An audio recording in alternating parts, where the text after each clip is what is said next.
Hi అండి. అందరికీ నమస్కారం. వెల్కమ్ బ్యాక్ టు సిస్కాసి వంటిల్లు.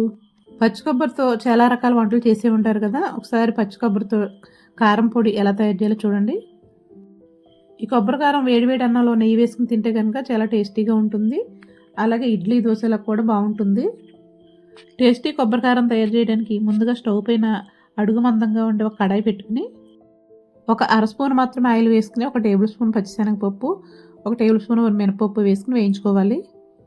సగం వేగిన తర్వాత ఒక 2 టేబుల్ స్పూన్ల వరకు ధనియాలు, ఒక అర టేబుల్ స్పూన్ వరకు జీలకర్ర, ఒక చిటికెడు మెంతులు వేసుకొని బాగా డ్రైగా వేయించుకోవాలి. ఇవి 70% వేగిపోయిన తర్వాత ఇప్పుడు దీనిలోకి మంటని సిమ్లో పెట్టుకుని ఇలా బాగా డ్రైగా వేగిన తర్వాత దీనిలోనే కొద్దిగా చింతపండు చిన్న చిన్న పీసెస్ కింద తీసుకుని వేసుకోవాలి. ఇప్పుడు ఈ చింతపండుతో పాటు బాగా వేగిపోయిన తర్వాత దీనిలో ఇప్పుడు కొన్ని వెల్లుల్లి రెబ్బలు కూడా వేసేసుకుని కొంచెం కల్లుప్పు కూడా వేసి ఒక ప్లేట్లోకి తీసేసుకుందాము.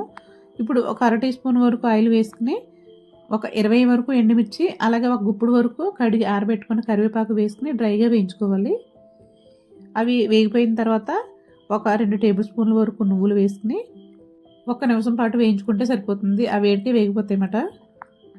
ఇప్పుడు ఇవి కూడా ఒక ప్లేట్లోకి తీసేసుకుని అదే కడాయిలో ఇప్పుడు కొబ్బరి ముక్కలు వేసుకుందాము. కొబ్బరి ముక్కల్ని ఒక 3 కొబ్బరి చెక్కలు తీసుకుని మీరు ఒక 2 రోజులు ఫ్రిడ్జ్లో పెట్టుకుంటే కనుక డ్రైగా అయిపోతాయి. లేదా కొంచెం ముదురు కొబ్బరి తీసుకోవాలి, లేత కొబ్బరి కాకుండా.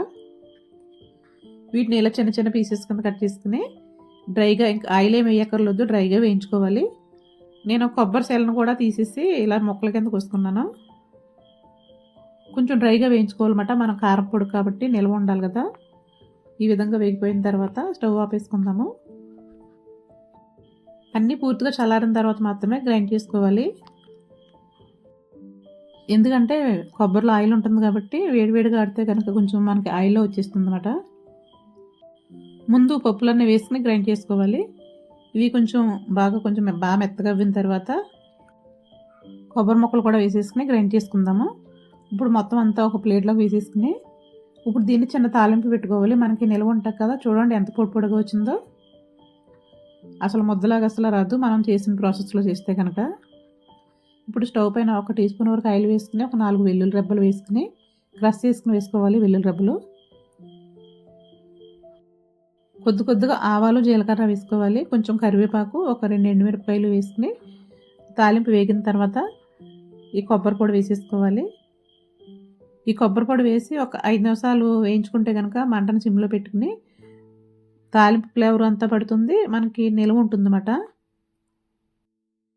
పచ్చి కొబ్బరి ఎక్కువగా ఉన్నప్పుడు ఇంట్లో ఎప్పుడైనా ఇలా చేసుకుని స్టోర్ చేసుకుంటే కనుక ఒక బాటిల్లో వేసుకుని నెల రోజుల వరకు నిల్వ ఉంటుంది. మనకి చట్నీలు కూడా కొంచెం ఇబ్బంది లేకుండా ఉంటుందన్నమాట.